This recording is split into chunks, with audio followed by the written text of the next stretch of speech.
હું રાજનીતિની વાત કરવા નથી માગતો। ખેડૂત એ અમારા માટે પ્રાયોરિટી છે, પ્રોપોગેન્ડા નથી, એજન્ડા નથી। ખેડૂતની ખુશાલી માટે માનનીય મોદી સાહેબના નેતૃત્વમાં અનેકવિધ ખેડૂતોની યોજનાઓ અને સામાન્ય સમાજની કેન્દ્રની અને રાજ્યની સરકારને આશીર્વાદ આપ્યા છે।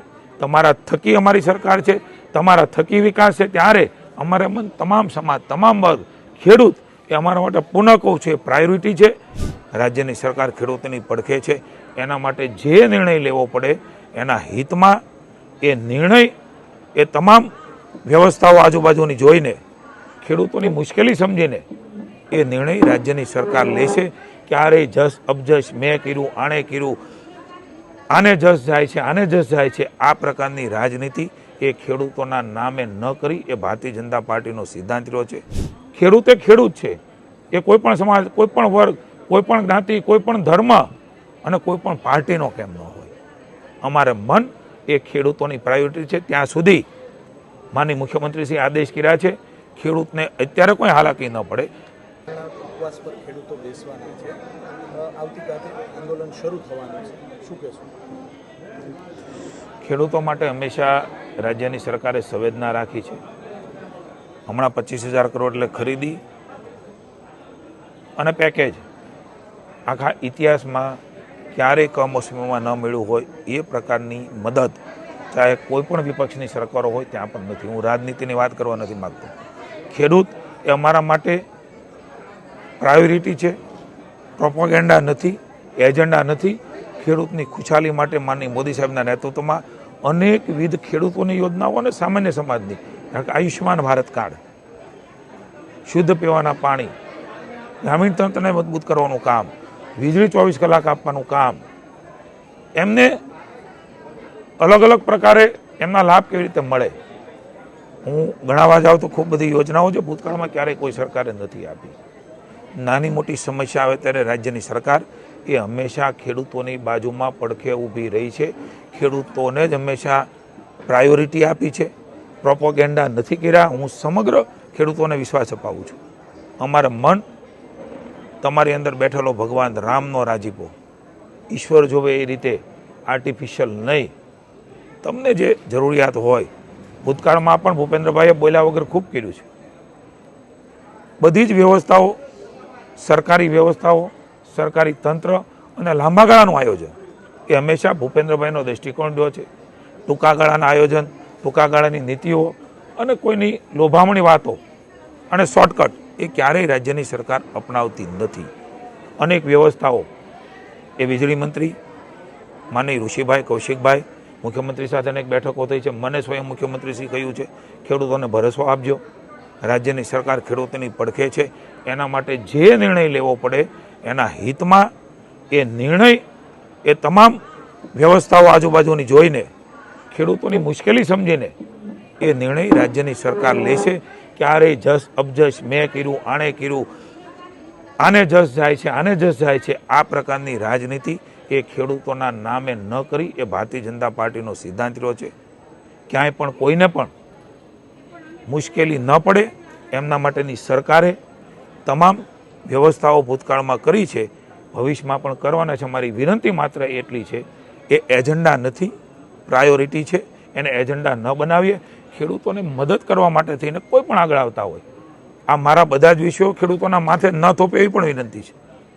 ખેડૂત એ ખેડૂત છે, એ કોઈ પણ સમાજ, કોઈ પણ વર્ગ, કોઈ પણ જ્ઞાતિ, કોઈ પણ ધર્મ અને કોઈ પણ પાર્ટીનો કેમ ન હોય, અમારે મન એ ખેડૂતોની પ્રાયોરિટી છે। ત્યાં સુધી માનનીય મુખ્યમંત્રીશ્રી આદેશ કર્યા છે ખેડૂતને અત્યારે કોઈ હાલાકી ન પડે। જ્યાં પણ ખેડૂતને મુશ્કેલી છે કેટલાક એરિયામાં, એ એરિયા સ્પેસિફિક તાત્કાલિક કોઈ મુશ્કેલી ન પડે એની સૂચનાઓ પણ આપી છે। અને ભવિષ્યમાં એ પ્લાનિંગના આયોજન સાથે રાજ્યની સરકાર એમાં આગળ વધવા માગે છે। ખેડૂતોને પુનઃ વિનંતી છે, આપે હંમેશા એ ખેડૂત લગતી હિતલક્ષી કેન્દ્રની અને રાજ્યની સરકારને આશીર્વાદ આપ્યા છે। તમારા થકી અમારી સરકાર છે, તમારા થકી વિકાસ છે, ત્યારે અમારે મન તમામ સમાજ, તમામ વર્ગ, ખેડૂત એ અમારા માટે પુનઃ કહું છું પ્રાયોરિટી છે। એના પરિણામો પણ આપ્યા છે અને ભવિષ્યમાં પણ એ પરિણામો આપીને ખેડૂતના પડખે સરકાર છે।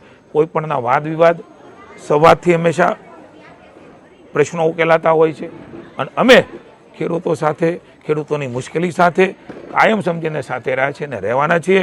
કોઈ પણ જાતની ખેડૂત એ ચિંતા ન કરે એનો ભૂપેન્દ્રભાઈ વતી હું સંપૂર્ણપણે વિશ્વાસ અપાવું છું. વીજ કંપનીઓને સરકાર છાવરી રહી છે.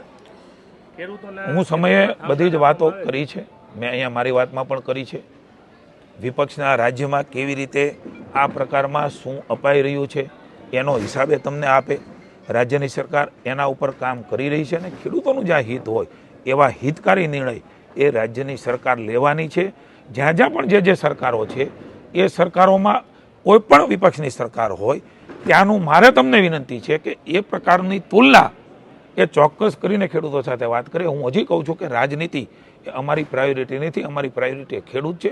એમના માટે જે કરવું ઘટે એ કરી રહ્યા છીએ, કરીશું અને એના માટેનું કામ એ ચાલી રહ્યું છે. લાંબા ગાળાની યોજના અને નીતિ એ બનાવવાનું કામ એ રાજ્યની સરકારનું છે અને અમે કરીશું. ધન્યવાદ.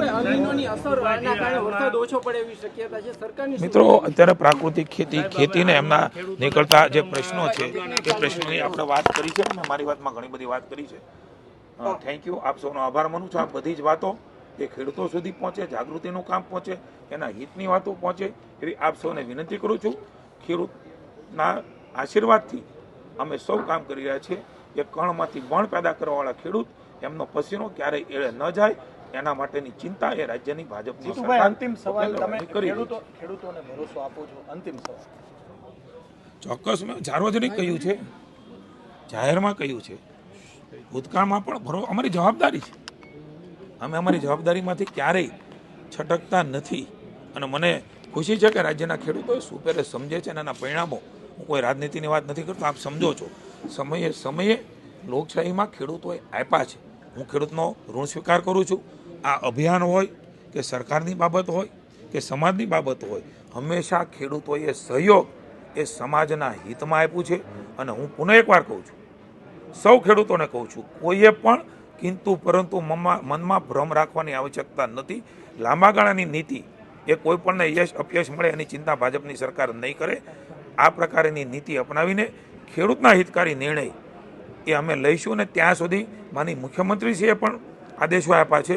કોઈ પણ જે ખેડૂત છે એ અત્યારે એને જ્યાં પણ મુશ્કેલી છે એને પણ તકલીફ ન પડે એના આદેશો પણ માની મુખ્યમંત્રીએ જારી કર્યા છે. બંધ શા માટે કરવામાં નથી આવતો? પેસ્ટિસાઇડથી નુકસાન થાય છે, બંધ શા માટે નથી? આપણી સરકાર છે 25 વર્ષથી વધારે સમયથી, તો બંધ ન કરવાનું કારણ શું? ખેડૂતોને જાગૃત કરવાનો વિષય છે. એ જાગૃતિ અને ક્રાંતિનું કામ એ ધીરે ધીરે કરીને જે આપણો વપરાશ થતો હોય છે એને અનુસરીને એની આવી પ્રયોગશાળાઓ અમારા સૌ અધિકારીઓ એને જઈને એને બતાવી રહ્યા છે. કારણ કે સીધું ઓછું ઉત્પાદન થાય છે, આવો પ્રચાર પણ થતો હોય ત્યારે એમને પરિણામ આપીને સંપૂર્ણપણે, કારણ કે લોકશાહીનો દેશ, લોકશાહીમાં જેમને જે કરવું એ કરી શકતા હોય છે, પણ અમને જે દેખાય છે એ વાત કરીને આગળ વધી રહ્યા છે. ત્યારે ભૂતકાળમાં કોઈ પ્રધાનમંત્રીએ સપ્રમાણ ખાતર, જંતુનાશક દવાઓ એ સપ્રમાણ વાપરવાની વાત કોઈએ નથી કરી. દેશના વડાપ્રધાને કરી છે. અને પ્રાકૃતિક ખેતી, ઝીરો બજેટ ખેતી, ગૌ આધારિત ખેતી મહામહિમ રાજ્યપાલ શ્રી ભૂપેન્દ્રભાઈ અને અમે એ વાત કરીએ છીએ. આને કોઈ ટેકો આપવાની વાત નથી કરતા. ભવિષ્યની ચેલેન્જને કેવી રીતે આપણે સાથે મળીને ઉપાડીએ એની સાથે અમે તમને પણ વિનંતી કરીએ છીએ, સૌને વિનંતી કરીએ છીએ, ખેડૂતોને ખેતરમાં કંઈ જ ન વધે એવી બંજર જમીન થઈ જાય એ પહેલાં જગાડીએ. અને આ વર્ષે હજી ખરીફ સિઝન શરૂ થવાની છે ત્યારે મારા ખેતરમાં 2-5 વીઘા, મારી પાસે 10 હોય તો 2 વીઘા કરું, પરિણામ મળે અને એના તરફ આપણે આગળ વધીએ. હું કોઈ રાજનીતિની વાત કરવા માટે આવ્યો નથી, ખેડૂતોના હિતની વાત કરવા આવ્યા છીએ. મેં કહ્યું અમારે મન એ કોઈ પ્રોપોગેન્ડા નથી. રાજનીતિ ન કરીને ખેડૂતો માટે જે થઈ શકે એ રાજ્યની સરકાર કરી રહી છે, કરશે એનો સંપૂર્ણ ભરોસો અને વિશ્વાસ આપું છું. કોંગ્રેસે આરોપ